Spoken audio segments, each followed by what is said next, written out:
Hello, Queen. Hey. So we're starting this new podcast. Not sure where it's going, but it feels very fun.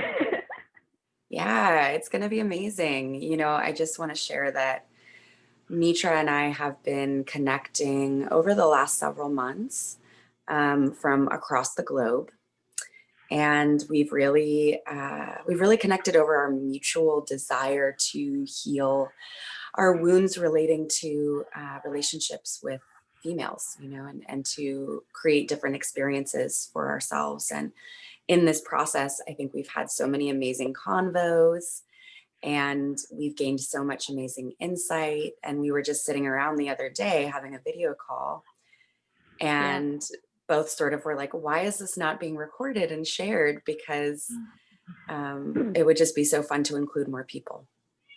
Yeah, for sure. And for me, it's like it is so rare for me to like find a woman that kind of like feels in alignment with me. Mm. Like we are paralleling, as you said, we are constantly paralleling, like going Yes. through very similar stages in life and similar mirroring when it comes to like our women friendships and Mm-hmm. and for me it's like, yeah, I want to co-create with women like that. And yeah, so I'm so glad that we're doing this today. Me too. Yeah. And I feel like we have this kind of similar level of consciousness as well, and self-awareness, and also similar level of communication skills, like a similar capacity to really show up, be aware of our triggers, be aware of our needs and our boundaries, and communicate about them. And so already I feel like there's been so many healing experiences just in that regard, being able to be vulnerable and share and communicate through things. That's been really big. Yeah, for sure. And in terms of attachments, we're both more on the anxious side, so that works somehow. Yeah, it works well. Because we understand, like Mitra will text me something and I'll like be like, oh, what does she mean by that? And then if I text her and I'm like, I'm anxious, she'll respond right away, or she'll say, let's get on a call, so we can talk about it right now, because she's Yeah, anxious too. And she also yeah. understands, right? I have been on that spectrum for too long in women friendships. So yeah, Yeah, it's yeah, nice to have it like reciprocal. definitely. Oh, it's so good. Yeah, to not be doing that kind of anxious avoidant dance. Yeah. Not very fun. Um, but Yeah. let's talk about this new moon that we have going on today. I don't know if it was last night or if it's going to be tonight, but it's definitely this weekend. Yes. And it's in Scorpio. Actually, I'm sorry, but I was doing Vedic. What is it in Vedic? No, this is great. I want to understand more Yeah. about. So in Vedic Okay. astrology, where is the moon? Yeah, because we had a conversation last week, and Yeah, you said that with the moon, the signs tend to in Vedic they tend to move almost one sign before, right? sure. Yeah. Exactly. So that's why I prefer to use Vedic when it comes to working with the moon. Okay. Uh, so So I would was it be in listening. Libra? Yes, exactly. Interesting. Okay. Well, Yeah. that's just, yeah, it's just interesting because Libra is obviously the sign of relationship. And here we are talking about creating new experiences in relationship. And a new moon is always going to be about setting intentions moving forward and creating new patterns, Yes. planting seeds for the harvest of the full moon. And so it's an awesome time in that case to talk about relationships. Yes. Exactly. So I will share with you like um, the certain highlights and themes of this new moon's energy that will carry out throughout the month. Okay. Yeah. So because it's Vedic and Vedic is based on like Indian astrology, Mm. it's actually the celebration of Diwali. I'm not sure if you've heard of Oh, it. yes. Yeah. I mean, Little known fact about me, or interesting fact about me. My parents were very involved in, they were married in India actually. And they were very involved in, yeah, this spiritual group, um, really a cult, an Eastern spiritual cult. But we celebrated Diwali growing up, actually. So around the holiday times, not only did we celebrate like Thanksgiving and also Christmas and Hanukkah, because my mother was from a German Lutheran background and my father was from a Jewish background, but we also celebrated Diwali, the Festival of Lights. It's a beautiful holiday. That is so strange. Because when you told me I about know. this like cult thing when you were a child, I thought like Western, you know? Most people do. Yeah, Yeah. that's so interesting. Okay, so I didn't even know this, even though Diwali is a big part of my culture because we have Malaysian Indians Oh, okay. and I'm Malaysian Chinese, right? Mm.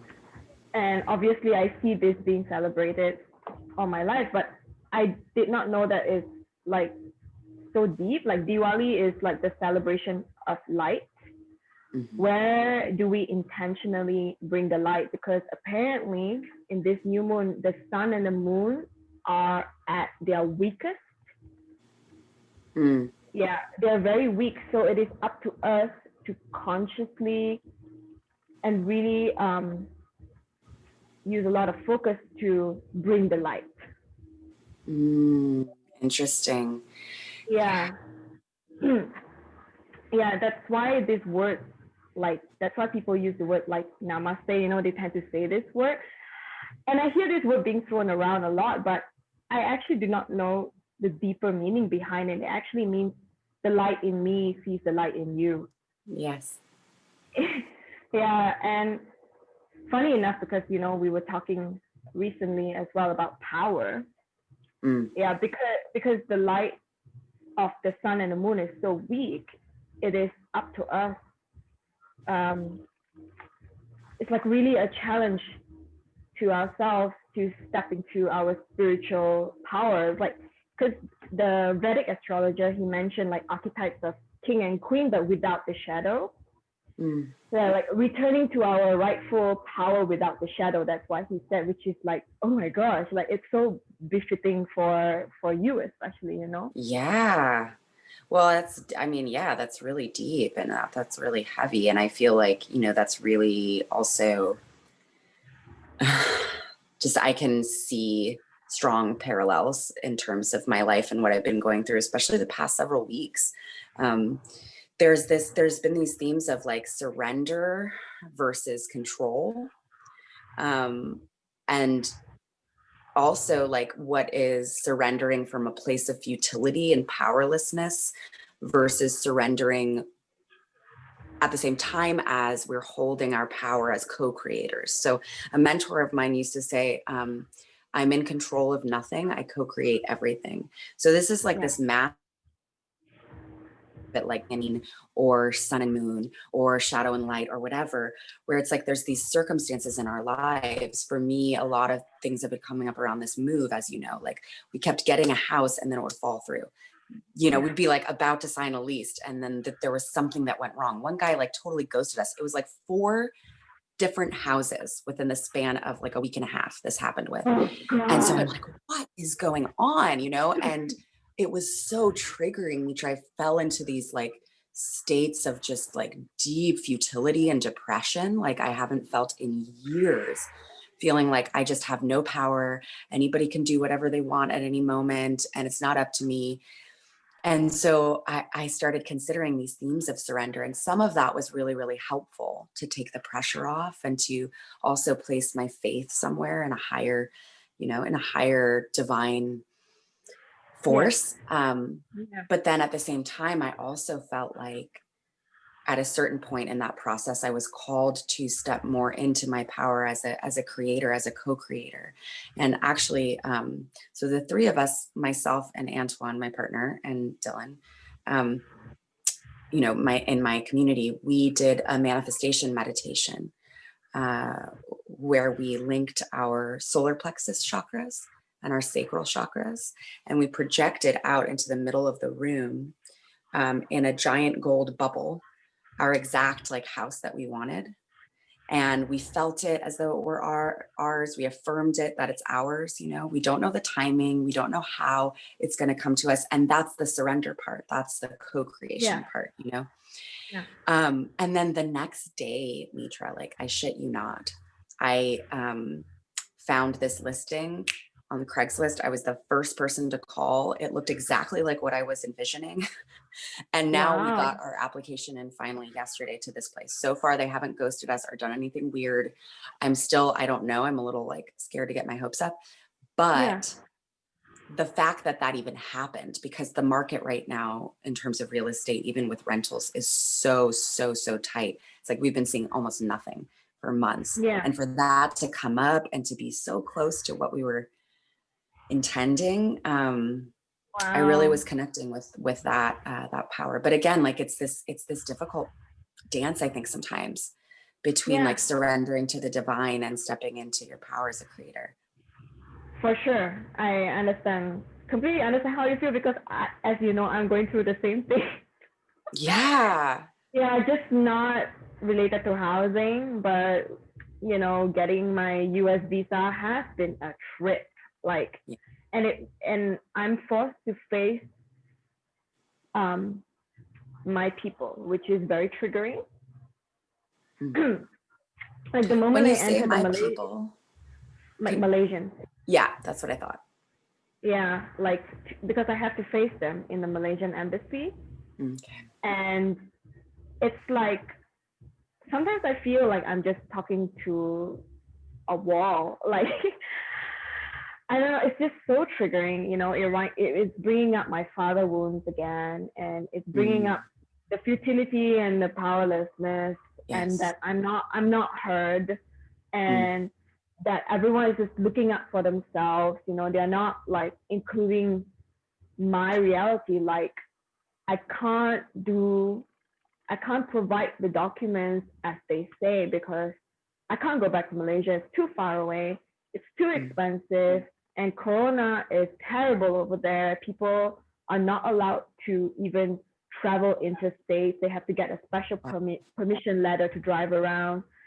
So I was wondering if they could help me get this certificate of celibacy stating that I'm single and eligible for marriage here. But no, they said I have to get it in Malaysia. I have to go through a family member, which is really awkward because I've disconnected from my family for a long time. Wow. So I'm forced to like reach out to one of my family members. It's very uncomfortable, but I can see why this is needed, because I've avoided this for such a long time. Like not confronting you know, my triggers and my fears and my shame around family, around everything in the past. So I feel like this is all coming up through force. But I'm also kind of like surrender. I've done all I can, Julia. Now I'm just surrendering and just like seeing, you know, what's going to come up for me. Yeah. So I'm just so glad to hear about your housing situation. Yeah, because I'm not sure if you remember, but when I was like, I think a few months ago when I was in Vienna, we didn't really talk much. We don't really know each other, but I had a dream about you and a beach house. Oh my gosh, I totally forgot about that, but now I remember. You messaged me. I remember waking up to your message. And you were like, I had a dream about you in a beach house. And you didn't know, like, I'd never told that to you, right? That's where I wanted to move, or that was like literally my biggest dream in life. How funny. Wow. And now here you are with me on this journey as I try to, you know, co-create that, or as I am co-creating that. Wow, such a trip. Yeah. And, you know, we don't know if we have that particular house yet, but I think like just being able to see that opportunity popped up helped me open the door to understanding that there are different options, that things can come to you like Yeah. in an instant, you know, and even with your situation that seems so unworkable, you know, Yeah. that especially if you vibrationally aligned with the outcome that you want and really held that in a way that felt good for you, like that could happen in ways that maybe you're not even aware of currently. Yeah.